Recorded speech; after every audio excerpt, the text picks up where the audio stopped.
Joining me today on this panel. I was just allowing everybody to enter the room. So my name is Anna Christie. I'm the Chief Executive of the Sussex Chamber of Commerce. So just to set the scene, the Chamber is a business membership organisation and provides numerous services, including exporting and various other activities to assist business growth. I'm also a director on the CELEP board. Just a couple of insights firstly. Both Kent Invicta Chamber and Sussex Chamber were awarded a Trailblazer to develop local skills plan to meet business needs and change. So we're just developing the future skills. And the reason I'm mentioning this is because many of those future skills are linked to green tech skills and skills that haven't been developed as yet. In terms of net zero, we are one of 53 in the UK and over 70 global chambers. And we have united to ensure we are supporting businesses to adapt and change in reducing their carbon footprint, to develop a clear action plan to reach net zero. We've developed a Green Sustainability Hub, and within that hub is a Net Zero Hub, which Andrew Griffith MP alluded to.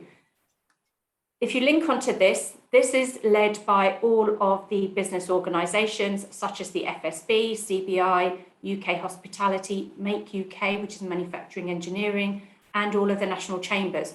So there's lots of tools there, carbon calculators and insights that businesses will be able to source to help them on their journey.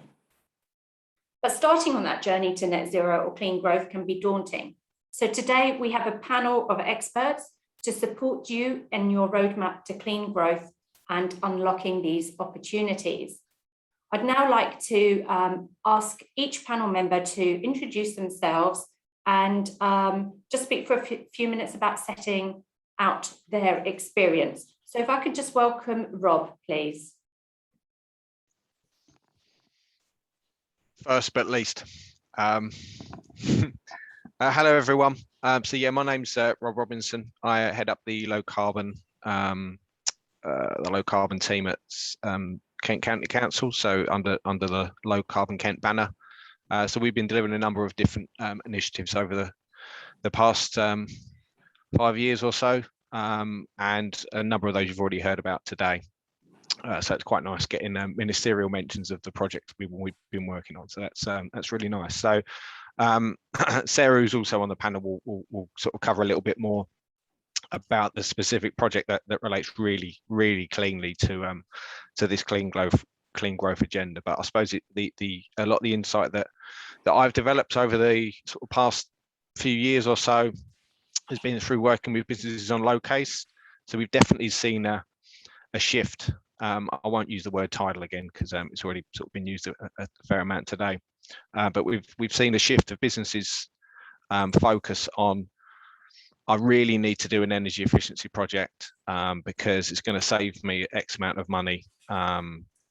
You know, that's been around for a number of years, but we're increasingly now seeing businesses approaching us saying, look, you know, I've done some of the more obvious things. What is it I can do now to show my customers or my supply chains what you know, how we're serious about trying to actually look at things beyond just energy efficiency. So, you know, resource efficiencies come up in the chat recently, you know, circular economy. So we're running a couple of circular economy projects, and we're also looking very much at things beyond just the standard retrofit projects that we've helped with previously through low case. I also mentioned previously the steps to environmental management workshops that we've been running. So we've refreshed those. They sort of align to BS8 555 and some elements of 14001. So there's quite a lot of work we've been doing previously, and obviously now it's really good that, you know, some of the issues you mentioned there, Anna, and having resources and the tools available, where businesses just want to know where to start. And you know, if there's anything that we can do with businesses, not just in Kent, but we also work across you know, the whole of the CELEP region and now beyond. But let's keep it to CELEP for today. And I can see there's already a few sort of questions in the chat, which I will obviously look to help with as well. But I think that's enough from me. I think you want to speak to someone else now as well. Thank you. Yeah, I'll go through and ask the all panelists to introduce themselves. So can we go to Sarah next, please? Hi, my name's Sarah Nidri-Webb. Hopefully you can all hear me loud and clear. I work for a consultancy company called Oppergy. We have recently completed some work, as Rob alluded to, alongside Kent County Council, but also commissioned and funded by CELEP, and covering the whole of the CELEP area to look at the clean growth across the region.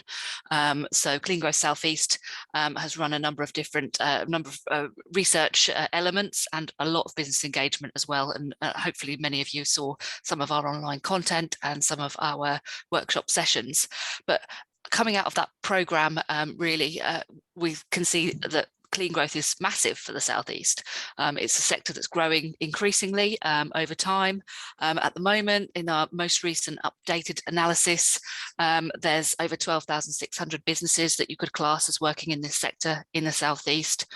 Nearly 89,000 employees registered and working for those businesses, and a significant amount of future investment plans, some of which I'm sure we'll touch on in this session, and lots of projects that have been mentioned already in the event today. So really that's where we come at this session from, and hopefully some insight that we can share from the Clean Growth South East project. Thank you very much, Sarah. If I can go to Simon next to introduce himself, please. Good morning, my name's Simon Barnes and I'm from the University of Kent, and my role is in research and innovation.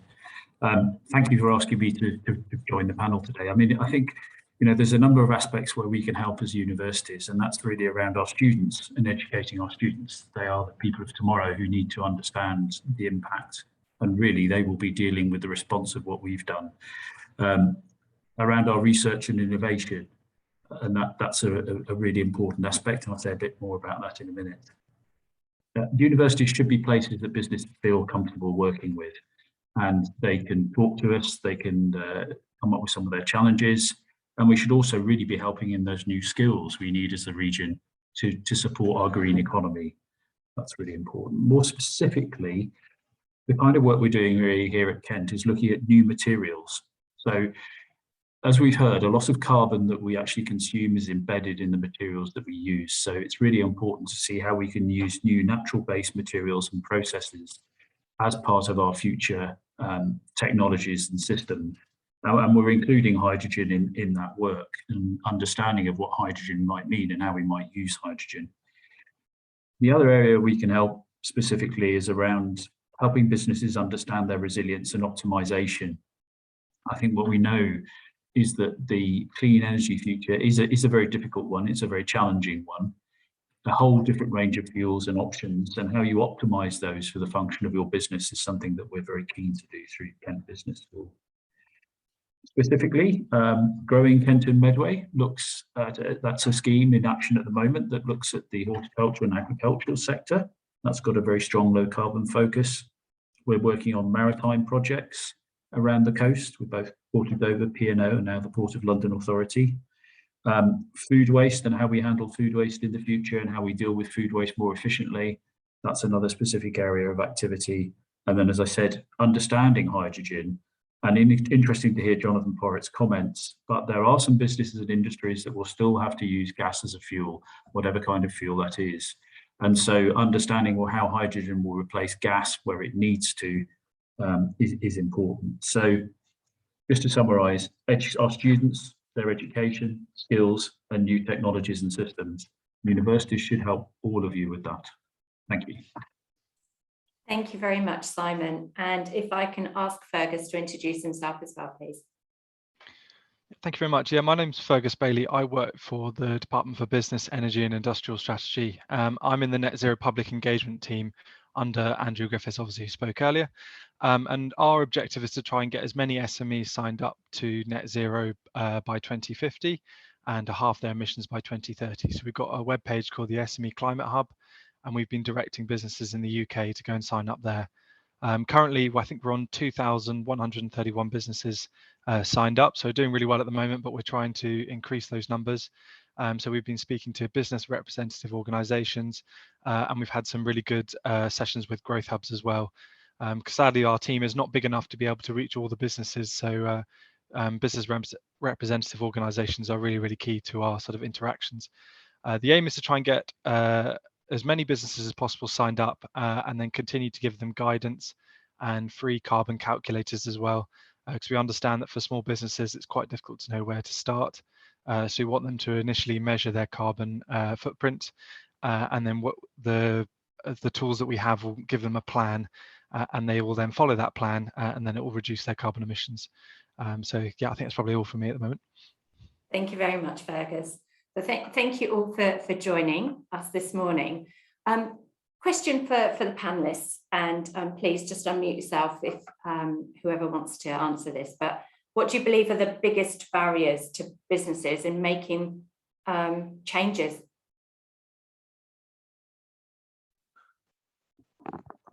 I'll go first if no one else is putting their hand up. Yeah, I think just general uncertainty. You know, that there are businesses that are all sorts of backgrounds. You know, some that have historically maybe there are, I wouldn't say bad behaviours, but there are behaviours within the business that might you know, might continually sort of transcend, and they've you know, it takes quite a lot of effort to change some of the focus and to change some of the opinions maybe of staff or of senior management in sort of updating or changing some of the ways that they do things. And yeah, I think maybe just sort of fear of the unknown, and thinking that everything is going to cost quite a lot of money to do or be a real upheaval. And as you know, as many people on the call know, it isn't about doing everything at once. It's about setting out a plan. You know, low-hanging fruit, horrible phrase, but we have to use it, and working your way through and sort of gradually improving. And I think it's the continual improvement bit that maybe businesses are a lot more aware of, but it's just taking that first step and having you know, having someone independent to have a sort of a third pair of eyes. But yeah, that's what I've seen a lot more. I would agree in terms of that uncertainty. Businesses, everyone's been through a lot of uncertainty in the last 18 months. They're all focusing on rebuilding their business. And so another change in terms of how they're having to adapt when they're trying to literally rebuild again, it's something that probably they're pushing to one side. So it's really about that long-term plan. Also, what can they do immediately? What can they do long-term and everything to change? So behaviour changes as well. You mentioned about behaviour changes. That's really, really important. Do anybody else have any other insights at all? I would definitely agree with. Oh, sorry. I would definitely agree with Rob on that. The businesses that we've been speaking to, a lot of them don't know where to start. There's a lot of jargon and acronyms. So we've been making sort of a net zero glossary, try and help businesses understand what this all means. We understand that cash flow is probably the biggest problem at the moment. Like you said, we've come straight out of the pandemic, and then these big asks are probably quite intimidating for businesses who have been struggling. But we get, like you said, we're trying to not focus too much on you need to put a solar panel on your roof for you to come net zero. Little small changes, like for office-based businesses, just turning off lights at night, make sure printers are off. Does your shop need lights on at night? Could you instead just put security cameras in with infrared and try and reduce your energy that way? So we're trying to sort of encourage them to just have a little look at as Rob said, the low-hanging fruit. Aim for that first, and then I think they'll gather some momentum and hopefully get their colleagues involved. And I think it's about sort of everybody buying in. So I think, yeah, quick wins are really, really important for businesses. Yeah, it is having those quick wins, maybe, like you say, everybody contributing that in the office, turning the temperature down by even 1 degree, turning lights off that are not automatic lights when you're not in that area or in that room. And just doing little things like that slowly will make all the difference. But there is, I know a believe Rob mentioned it earlier, there is funding as well from LoCASE. There are opportunities to look at how businesses can adapt. And also Simon mentioned it in terms of R&D. So it's linking those in. So maybe Simon and Rob can come in here in terms of how the funding and the research and development may help businesses adapt it and change. Yeah, thank you. So I just mentioning on the first point, you know, I think confidence is also an issue here, and optimism. And I think, you know, what I look back is the experience of digital change we've all had in the society in my life, and how we use digital technology every day now, and it's accepted as a normal. And that's really happened within 20 or 30 years, the massive change in digital technology. What we need to do is adapt that same attitude and foresight that we had in terms of investment in digital technology to investing in net zero, because we can do it. We've done it with digital technology, and we've all changed our jobs and our skills in response to that. So I think we should be optimistic and confident. And again, you know, the ability of science and innovation to facilitate change. There's so much work being done now to understand how we can accelerate technology, how we can improve the productivity of natural processes, and how we can inform people, because as you rightly say, there's elements to this. There's the technology, there's the systems, and there's the information to change. And the information to change is also really important. So looking at data science, believe it or not, something like 99% of data that's collected by businesses is not analysed. So we're probably conducting, we know this in the university, we're collecting huge amounts of data on the energy we use, we're not analysing it. So we must look to data science to analyse that and use AI, artificial intelligence and machine learning to say and tell us what we need to do. So I think a combination of the technology, the data science and the behavioural change, and how can we accelerate understanding of all of those, that's really where we need the research and innovation, I think. Thank you. Yeah. And Rob, yeah. Yeah, just to follow on from that, thanks Simon. Yeah, I think the confidence thing is exactly bang on. You know, there are some businesses that might be falsely confident. They know what they want to do. You know, they've got some quotes together or whatever. Great, we can certainly help with businesses, you know, that are in that position already. But I think we want to see from a face-to-face or a screen-to-screen chat with each business, you know, 30, 45 minutes, depending on the size or complexity or whatever, of maybe what the challenges they've got at the moment are, what the opportunities would be, and if there is, you know, if there's some, you know, very bog standard projects that we can help with energy efficiency wise or whatever, then yeah, we can help them in that process. A very simple process. We've done 1,200 grants or something since we've started, so that's not an issue. But what the opportunity is probably coming up a lot more now is how they can innovate, whether they can look at their packaging solutions, or whether they can work with supply chains, whether they can, you know, look to redesign some of the projects that or products that they've got. And that's where we can look to introduce sort of these businesses to, you know, to the expertise that Simon and his team or his students have, or anyone else within, you know, within the CELEP. This isn't about us competing with all these different projects. The fact is that it's great that we've actually got some more sort of relevant things coming online that we can sort of refer businesses to, and again, they can refer back. I think traditionally, siloed approach of KCC or any other local authority, siloed approach of all of these different projects that had targets to hit and everything else. You know, yes, we want to make sure that we get enough businesses through, and yes, we've got funding that needs to be claimed by a certain period of time, and we don't ever get it back. This is EU money. There's no EU money beyond the end of 2023. So all of this money that we've got, we need to make sure that it gets spent, and if we can get as much of that spent in the CELEP area and get some really good stuff out of it, great. But it's probably a bit too much of me, but there we are. Thank you. So there's lots of money there still to be spent. So please contact Rob. I see there's a question from the audience for Sarah in terms of your expertise and to help SMEs map out their roadmap to net zero carbon. And do you use international standards when quantifying carbon?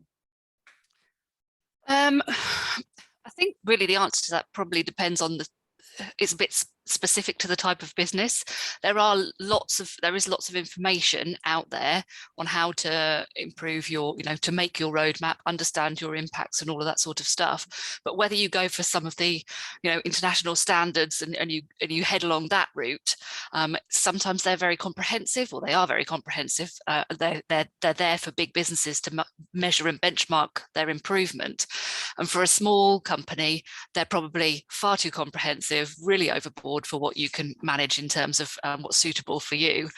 But then there's lots of other opportunities and tools out there and instructions basically to help you map your impacts first and then prioritize how you can make improvements that are much more suitable to smaller businesses.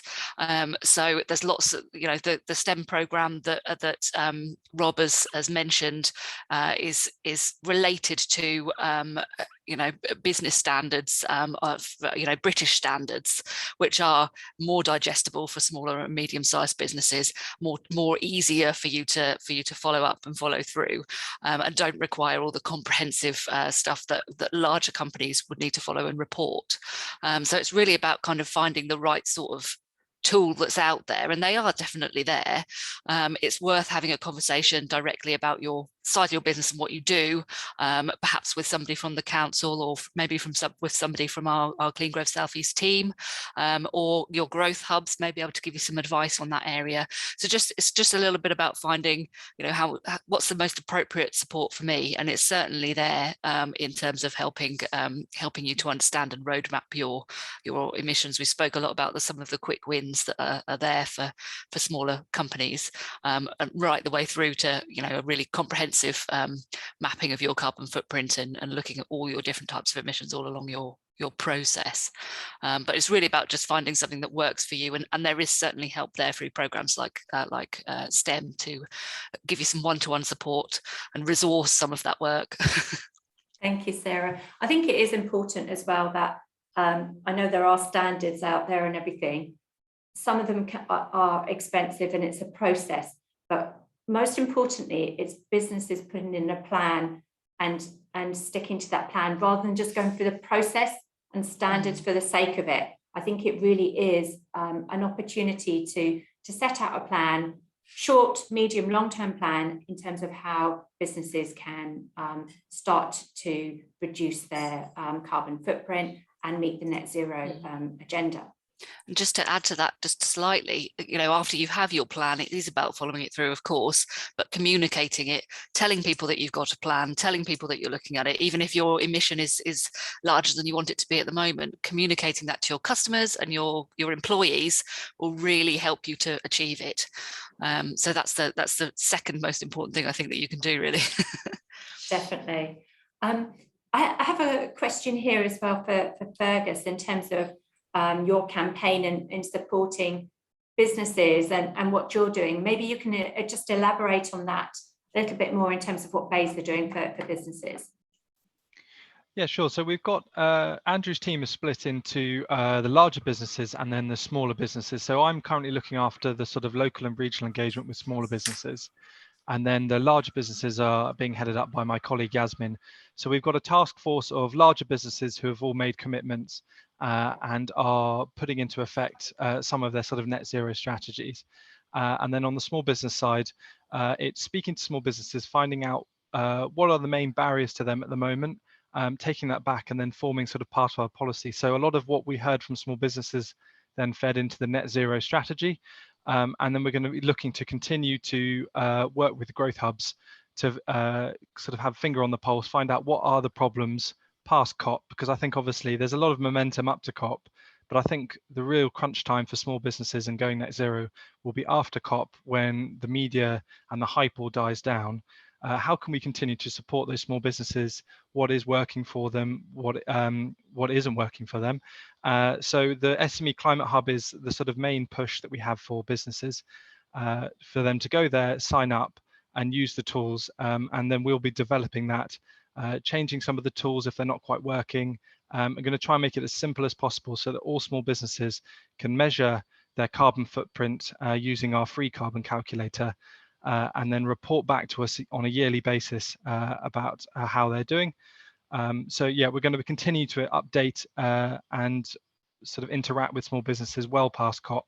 I am sadly moving on to a new team in December, but I have a number of colleagues in the Net Zero Public Engagement team who will continue to work with small businesses well into the future. Thank you very much, Fergus.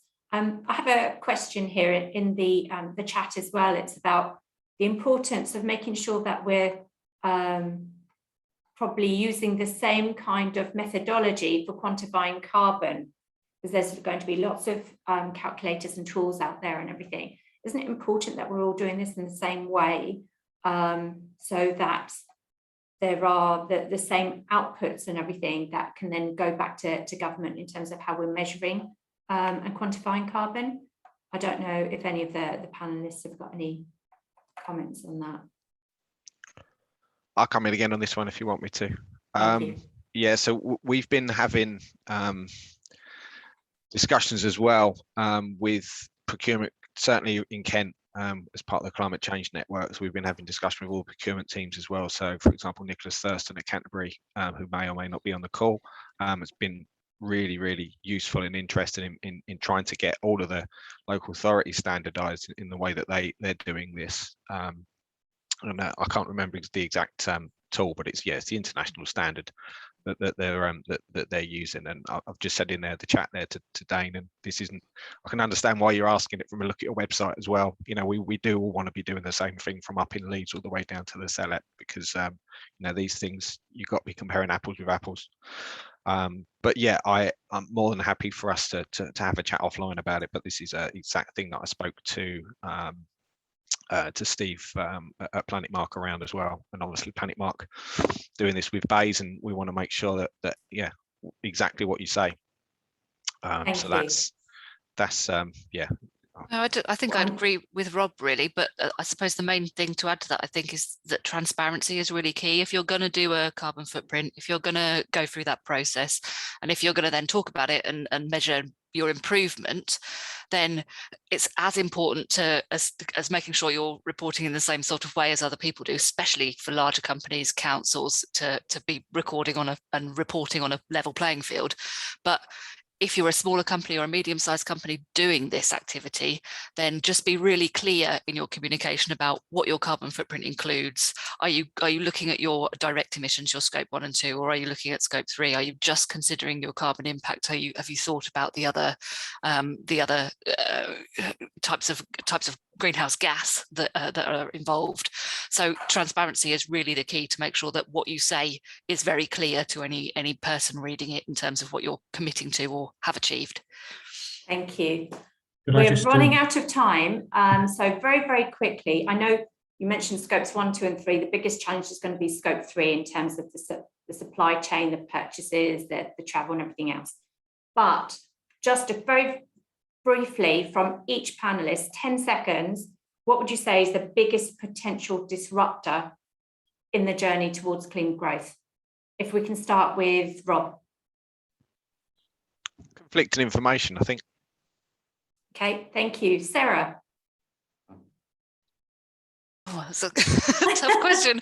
I think disruptor in terms of what can make the biggest improvement, that's going to be transport emissions and domestic emissions reductions, I think, will make the biggest improvement in greenhouse gas reduction. Thank you. Simon. I think understanding that the value from net zero is just not on the balance sheet, it's actually your impact longer term and the impact you have with your employees and your customers. And looking at understanding the value proposition, not just the balance sheet proposition. Definitely. And Fergus. Yeah, sort of slightly similar to Simon's. Yeah, but knowledge and understanding, I think, across the piece would be the biggest disruptor. Definitely agree. I think it's just that understanding of what businesses can do, that communication, that knowledge, that awareness. For many businesses, it's really confusing where they even start, what they can do to help them. And I saw earlier in the chat, I know we're going to be moving back into the main room shortly, but I saw in the chat in terms of the number of SMEs, the number of micro businesses and everything. Some of these businesses don't have the resources all the teams to put plans in place. They literally are one-man bands, or they have 1 or 2 members of staff. And so it's making sure that we make it as easy as possible for everyone to adapt to clean growth, to net zero. But also, it was also in the chat, looking at what we do at home. I think it doesn't stop in business, it has to be what we do back at home as well, and how we can all, as individuals, put plans in place to reduce our carbon footprint. So I'll leave it at that. I can see, I'm just seeing if there's any other questions. I didn't know if anybody else had anything else just before we do go back into the main room. We haven't been called back yet, and I was told it would be a 2-minute countdown. So we might get called back very, very shortly into the main room. Hi, Suzanne. Hi, Anna. Just to let you know that the Q&A session runs in the breakout. So we've got about 8 minutes left. Oh, For a few more brilliant. questions. We've got. Excellent. That's fantastic. So, okay. Thank you very much for that. So a question to, I don't know if any of the audience have a question for our panelists, but to get the ball rolling again, what would success look like in this area? Perhaps I'll just jump in from the beginning. We in the recent project that we finished, the Clean Growth South East programme and review, we outlined we did an analysis basically of what is the size of the prize for clean growth for the South East, what are the main opportunities. We mapped out the main large investments expected in the region from now basically until 2050. So the biggest investment areas for until then that are related to clean growth were in offshore wind, transport sector, nuclear, solar and onshore wind, and also energy storage. So there's a lot of focus there on energy production and the energy supply chain, but also transport being quite a crucial growth area. So I suppose supporting those sectors to reach that large investment figure in the region, it's £122 billion expected to be spent on projects across clean growth. So making sure that those projects happen, supporting the new offshore wind development, supporting new transport infrastructure investment and nuclear investment is really important, and I think would show significant success for clean growth in the Southeast. Thank you, Sarah. How about any of the others? What would success look like? Simon? I think understanding demand, really, where we are located in the Southeast, we'll have a huge demand for clean energy from London. And with things like the ultra low emission zone, the low emission zone, there's a real opportunity for businesses in the Southeast. They are going to face challenges through some of that regulation, I have to admit that, but it's also an opportunity. The market of 8 million people wanting clean energy or needing clean energy is a fantastic opportunity. And how can we use our region with the Thames and the Medway and North Kent to really facilitate how we supply that demand for clean energy into London? So think of the market and supplying that market from the Southeast and locally, not just with the energy, but with all the innovation that goes with that, I think would be a fantastic opportunity for us. So think of London as a demand. Thank you. How about yourself, Rob? What would success look like? I suppose more businesses using the funding that's available? Yeah, nothing left in the pot is what we want. But success looks like different things to different businesses. So I'm certainly with Sarah in what she says as well, size of the prize and everything. Some of the figures that are in the final report that we're just sort of in the throes of sorting out are really, really huge. And I think it isn't just about making sure that the small businesses are doing what they can do, but it's also trying to, if we can grow the actual low carbon economy within the Senedd region and seeing how well we can do that and actually take advantage of opportunities in other areas outside of our region as well, and internationally and everything else. It's very easy to get sort of slightly blinkered in. We've got, every business has got LED lights, and we've got rid of all the old metal halide lights and this, that, the other. Yes, that's important, but I think we need to shoot big. So yeah, when when Fergus is looking at how many businesses have signed up. Celeb's smashing all the other areas in businesses that have signed up. We've got pledges that actually make sense, everything else. So it can look like different things depending on your outlook and where you're from. But yeah, I want to be able to talk about some really exciting, really impactful projects. And you know, it's that enthusiasm that hopefully can breed enthusiasm with other businesses as well. So we need all those case studies and businesses to let us know what they're actually doing. And for you, Fergus, in terms of success, that I suppose it is, you know, the support you can provide as well for businesses. Yeah, absolutely. I'd also probably say that one of the criteria for us, sort of what we want from this campaign, is that for almost it to be unacceptable for businesses not to consider some sort of net zero strategy or have some idea in place. So I think success for us is just mass mobilization of all businesses thinking about what they can do to become net zero. The ones that we've got some case studies. We've got 97 case studies from businesses, and some of them are really, really relatable. Some of them are small steps, some of them are big steps. And a lot of them have cited that they feel like they would not want to be the last business to sign up or to start moving towards a sustainable sort of future, because actually it will really harm their sort of PR and sales. And so a lot of businesses, we've noticed that once they've got going, people have been really interested to engage with them and are really glad that they've done it.